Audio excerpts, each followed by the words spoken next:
Hello, Radhe Radhe दोस्तों।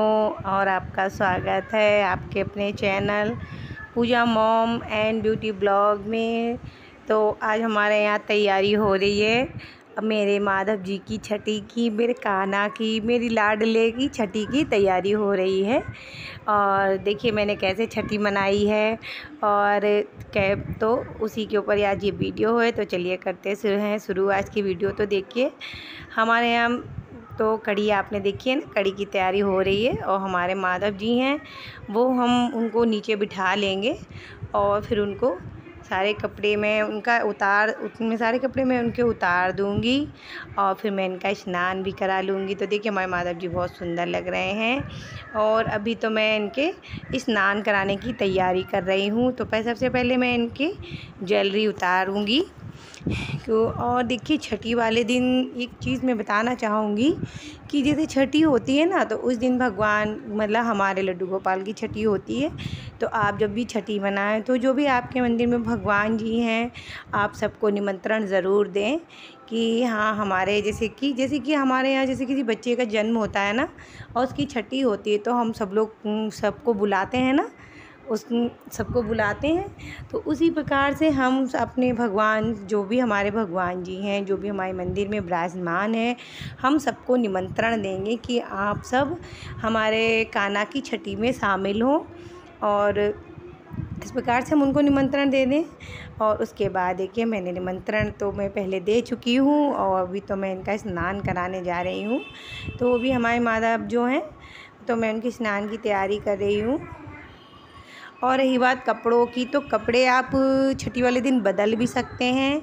और जैसे कि अगर जो लोग 2 ड्रेस लाते हैं तो बदल लेते हैं। कभी कभी क्या होता है ना कि जैसे ड्रेस अवेलेबल नहीं हो पाती है या कुछ भी, तो आप वही कपड़े भी दोबारा गंगा जल थोड़ा सा छींटा मार के वही कपड़े आप उनको पहना सकते हैं। कि जैसा कि मैं पहले भी बता चुकी हूँ, क्योंकि भगवान के जो भी वस्त्र होते हैं वो कभी भी अशुद्ध नहीं समझे जाते, कभी भी अशुद्ध नहीं माने जाते हैं। क्योंकि देखिए हम कहीं मंदिर में जाते हैं या हम कहीं पूजा करते हैं तो हमको प्रसाद स्वरूप में चुन्नी मिलती है, तो वो प्रसाद स्वरूप में मानी जाती है। तो कपड़े कभी गंदे नहीं समझे जाते, और भगवान जी के कपड़े गंदे होते भी नहीं हैं। तो इस प्रकार से आप वो भी पहना सकते हैं दोबारा से, ऐसी कोई दिक्कत नहीं है। तो देखिए हमारे माधव जो हैं स्नान के लिए बैठ गए हैं और मैं उनका स्नान करा दूंगी। और स्नान कराते समय आप मंत्र का जाप जरूर करें। ओम भगवते वासुदेवाय नमः, ओम भगवते वासुदेवाय नमः का जाप करते हुए आप इनका स्नान करा सकती हैं। आप इनको दूध से, दही से, पंचामृत से भी स्नान करा सकती हैं। तो मैंने यहाँ पे जल से कराया है, मैंने दूध से भी कराया था। तो देखिए अब हम अपने माधव को खूब अच्छे से क्लीन कर लेंगे। और देखिए कितने सुंदर लग रहे हैं, एकदम चमक गए हैं। और आप दूध से, दही से भी स्नान करा सकते हैं। जैसे कि मैं बता रही थी कि तो मैंने दूध से स्नान कराया था, पर मैंने वो वीडियो आपके संग शेयर इसमें नहीं कर पाई है। तो देखिए हमारे माधव जो हैं स्नान करने के बाद कितने सुंदर और खूबसूरत लग रहे हैं। अब हम इनका कर लेंगे श्रृंगार। जैसे कि बहुत से लोगों के मन में ये सवाल भी रहता है कि हम अपने कान्हा को छठी वाले दिन स्नान कराना ज़रूरी है। तो मेरी मानिए, जैसे कि सबकी अपनी अपनी भावना है, श्रद्धा है। वैसे तो भगवान से भाव के भूखे हैं और वो आपसे कुछ भी नहीं चाहते, वो सबके जगत के पालनहार हैं। देखिए ये एक सेवा है और कुछ भी नहीं है। आप जिस मन से आप सेवा कर पाएँ, मेरी समझ तो यही कहती है। पर मुझे जैसे कि इस तरह से करना थोड़ा अच्छा भी लगता है। हमारे यहाँ छठी मनाई भी जाती है और सबके जगह परंपराएं अलग अलग होती हैं। तो देखिए छठी, वैसे तो मेरे हिसाब से छठी ज़रूर मनाना चाहिए, क्योंकि जन्म, अगर जैसे कि अगर आपने अपने मंदिर में लड्डू गोपाल का जन्म किया है खीरे से, तो आप उनकी छठी भी ज़रूर मनाइए। क्योंकि जिस जन्म है तो फिर छठी भी मनाना भी ज़रूर माना जाता है। तो और अगर नहीं जन्म किया है तो कोई बात नहीं, आप इस तरह से भी पूजा कर सकती हैं। तो देखिए हमारे माधव ने कपड़े पहन लिए हैं, ड्रेस अपनी पहन ली है और देखिए कितने सुंदर लग रहे हैं। और इनकी ड्रेस भी इनके ऊपर बहुत खूबसूरत लग रही है मुझे तो और बिल्कुल गोल गोल लड्डू जैसे लग रहे हैं, मेरी तो नज़र ना लगे इनको। तो देखिए हमारे माधव तैयार हो गए हैं। अब मैं इनको ज्वेलरी इनकी पहनाने को रह गई है, ज्वेलरी भी मैं पहना दूँगी। इनका भोग जो है वो तैयार हो गया है, मैंने तैयार कर लिया है।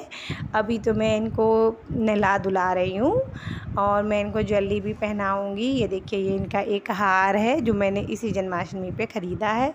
ये लंबा सा हार है और इनके ऊपर वो इनकी ड्रेस के हिसाब से बहुत मैचिंग में है, तो अच्छा भी लगता है। और इसके बाद जो मैंने पिछली साल आपको मैंने बताई भी थी कि सच्चे मोती की माला मैंने हाय इनको पहनाई थी, वो इनको मैं ज़रूर पहनाती हूँ कि जैसे मेरे मन का भाव रहता है ना, कि जैसे छोटे बच्चे होते हैं उनको नज़र ना लग जाए, हाय ना लग जाए, तो हम अपने बच्चों को भी हाय वगैरह पहनाते हैं ना। तो मैं अपने कान्हा के लिए, अपने माधव के लिए भी लेकर आई थी और वो मैं इनको पहना दूँगी। ये देखिए इस तरह से, ये देखिए तुम्हारे कान्हा ने ये पहन लिया है। उसके बाद मैं इनको इनके कड़े पहना दूँगी। और मैं एक चीज़ और बताना चाहूँगी, आप इनको ज्वेलरी पहनाएं तो बिल्कुल ऐसी पहनाएं जो बिल्कुल चुभने वाली ना हो। और देखिए ये जो हम इनकी ये जो ड्रेस पहने हुए हैं ना, तो कोई ड्रेस मैंने देखी है इनकी कि मतलब ड्रेस के नीचे मतलब थोड़ा सा जो बुकरम लगा होता है ना, वो चुभता सा रहता है। तो इस बात का आप ध्यान रख के लिए ये जो ड्रेस आप देख रहे हैं ये बहुत ही मुलायम है और इसके नीचे कोई बुकरम नहीं है। ये सारे जो भी सितारे मोती लगे हैं ये एक मोटे कपड़े के ऊपर, मतलब कपड़े के ऊपर चिपके हुए हैं और बहुत कंफर्टेबल है, बहुत मुलायम है, बिल्कुल भी कोई परेशानी नहीं होती है इसमें और देखने में भी बहुत सुंदर लगती है ये ड्रेस। तो अब मैं इनको बांसुरी भी पकड़ा दूँगी और इनकी जो भी सामान है वह इनको पहनाती जाऊंगी। इनके कड़े देखिए दूसरी तरह के, ये तो चांदी के हैं और ये दूसरे हैं मोती के कड़े, वो भी मैं इन्हें पहना दूंगी। तो और जब आप ये हमारे माधव जो हमारे तैयार हो जाते हैं तो हमने इनको शीशा भी दिखाया था, तो ये शीशे में बहुत सुंदर लग रहे थे। और एक बात बताना चाहूँगी, जब भी आप माधव को तैयार करें या मतलब कान्हा को तैयार करें तो आप इनको शीशा दिखाना बिल्कुल ना भूलें कि देखिए तैयार होने के सब बच्चों का मन होता है ना कि नहीं हम कैसे लग रहे हैं, तो इसी प्रकार से हमारे माधव का भी मन होता है। तो हमारे माधव का श्रृंगार लगभग पूर्ण होने वाला है और इनको बाल भी हमने लगा दिए हैं। इसके बाद मैं इनको लगा दूंगी मुकुट। और ये मुकुट मैं आज छठी वाले दिन ही इनके लिए विशेष रूप से लेकर आई हूँ, क्योंकि मेरे माधव जो है ना, पगड़ी जो मैं लाई थी ना, अभी आपने देखी थी हमारी वीडियो में जो पड़ी हुई है हमारे चैनल पे भी आप देख सकते हैं, वो पगड़ी इनको पहना रहे थे तो ये बार बार गिरा रहे थे। तो मुझे लगा कि इनका पता नहीं मन नहीं है क्या पहनने का, और जबकि पगड़ी बहुत सुंदर है इनकी, लेकिन ये जो है जब भी इनको पगड़ी पहनाती हूँ तो ये गिरा देते हैं कभी कुछ। तो मैंने इनकी वो पगड़ी उठा के एक साइड में रख दी है और मैं इनको ये मुकुट इनके लिए ले आई हूँ। और ये मुकुट पता है आपको, बहुत आसानी से इन्होंने एक बार में ही पहन लिया। ये देखिए और कितने सुंदर लग रहे हैं। और इनका मोर पंख भी लगा दिया है। उसके बाद हम इनको इनके स्थान पे बिठा देंगे।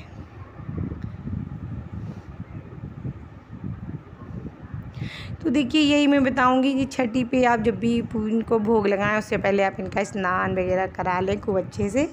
उसके बाद ही आप इनका जो भी है वो आप पूजा अर्चना जो भी करें। तो ये देखिए हमने मुकुट लगा दिया है। अब हम ये हमारी जो पूजा है वो सुबह, मतलब सबसे पहले जैसे मेरी आदत है कि मैं हमारे माधव जो है ना स्नान कर चुके हैं, तैयार भी हो गए हैं, उसके बाद मैं इनको सबसे पहले दूध का भोग दे देती हूँ। उसके बाद मैं कढ़ी चावल का भोग भी लगा देती हूँ। मुझे लगता है कि माधव इतनी देर से बैठे हुए हैं, स्नान कर रहे हैं, तैयार हो रहे हैं, तो उनको भूख लग गई होगी, तो मैं इनको सबसे पहले दूध का भोग ही देती हूँ। तो हमारे माधव जो हैं अभी तो बैठे हुए हैं।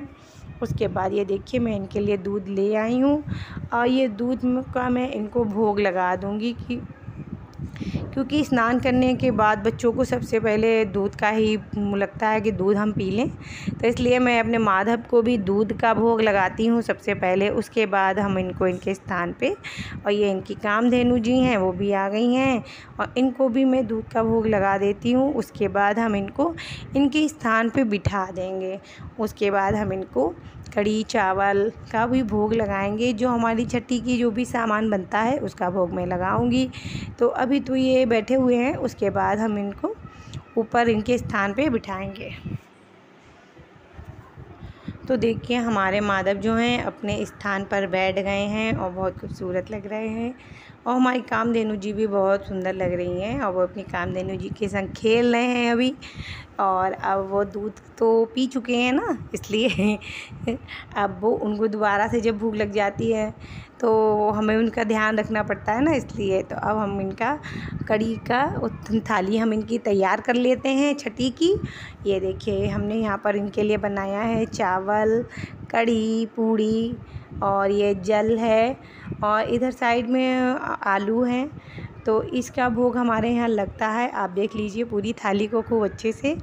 और हम बोलेंगे कान्हा ओ कान्हा आप इसका भोग लगाइए, और मेरे माधव जी आप इसका भोग लगाइए, आप इसको ग्रहण कीजिए। इस प्रकार से बोलते हुए या फिर आप भोग मंत्र भी बोल सकती हैं भगवान जी के आगे। और अब इनका भोग लगाने के बाद इस थाली को हम थोड़ी देर यहीं पर रखेंगे। तो देखिए हमारे मंदिर में ऊपर के पोर्शन में जगह थोड़ी सी कम है, पर मैं नीचे ही रख देती हूँ कि तो ये इस थाली को थोड़ी देर मैं पकड़े रहती हूँ, उसके बाद मैं मंदिर में नीचे रख देती हूँ ताकि वो अच्छे से भोग लगा लें। उसके बाद इस जल को मैं अपने माधव को पिला, जैसे भोग लगाने के बाद मैं इस जल को माधव को पिला दूँगी। तो हाँ, इसके बाद मैं जल को इनको पिला दूँगी थोड़ा सा, ताकि ये खूब अच्छे से खा लें पी लें। मुझे लगता है कि खाना खा लिया होगा तो प्यास लग रही होगी, और इस प्रकार से मैं इनको जल भी ग्रहण करा देती हूँ। और इस प्रकार से हमारे यहाँ छठी की पूजा करी जाती है। आप भी बताइए, अगर आप जब भोग लगाते हैं तो भोग मंत्र बोल सकते हैं या फिर कोई गीत भी गा सकते हैं, कि जैसे छठी में बहुत से लोग गीत गाते हैं घर में, तो आप वो गीत भी गा सकते हैं। तो इस थाली को मैंने मंदिर में ही नीचे साइड में रख दिया है, वो मैं आपको भी दिखा रही हूँ। तो ये देखिए अब मैं इसको यहीं पे थोड़ी देर के लिए छोड़ दूँगी।